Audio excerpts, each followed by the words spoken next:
बहुत समय पहले की बात है। एक शहर में एक मेहनती व्यापारी रहता था। उसके जीवन में सब कुछ बहुत अच्छा चल रहा था। समय बीतता गया और कुछ समय बाद उनके जीवन में एक बहुत ही दुखद घटना घटी। बाजार के उतार चढ़ाव के कारण उसकी सारी जमा पूंजी नष्ट हो गई और उसका पूरा परिवार बर्बाद हो गया। परिवार सड़क पर आ गया।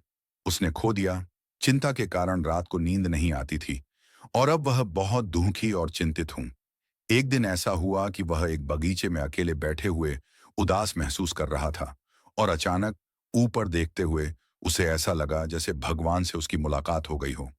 तुम कह रहे हो कि मैं पूरी तरह से पराजित, मेरा सब कुछ खत्म हो गया, बर्बाद हो गया।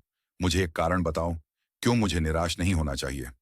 उनकी बातें सुनने के बाद ऐसा लगा मानो भगवान ने उत्तर दिया हो कि जिस जगह पर आप अभी बैठे हैं वह दो चीजों का नतीजा है।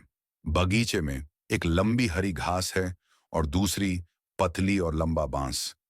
जब मैंने घास और यह बांस लगाया, मैंने उन दोनों का बराबर ख्याल रखा, उन्हें समान रूप से पानी दिया, उन्हें समान प्रकाश दिया।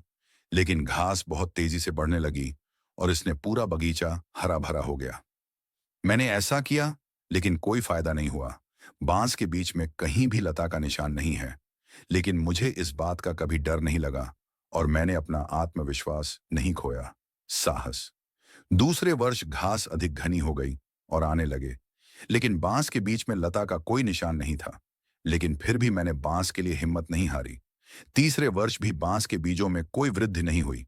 लेकिन मेरे दोस्त, मैंने फिर भी हिम्मत मत हारूं। चौथे साल में भी कुछ नहीं हुआ, लेकिन मैं अभी भी पौधे लगाता रहा। 5 साल बाद उस बीज से एक छोटा पौधा उगाया, जो यह घास की तुलना में यह बहुत छोटा और कमजोर था।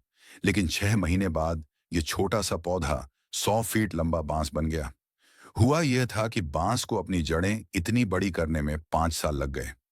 इन 5 वर्षों में इसकी जड़ें बहुत मजबूत हो गईं। इसलिए दोस्तों, कहानी की सीख यह है कि जब भी तुम्हें जीवन में संघर्ष करना पड़े, तो यह समझ लो, आपकी जड़ें मजबूत हो रही हैं।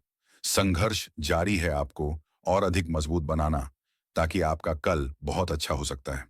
हो सके तो करो, दूसरों से अपनी तुलना करके खुद को दुखी मत करो। आप भी अद्भुत हैं।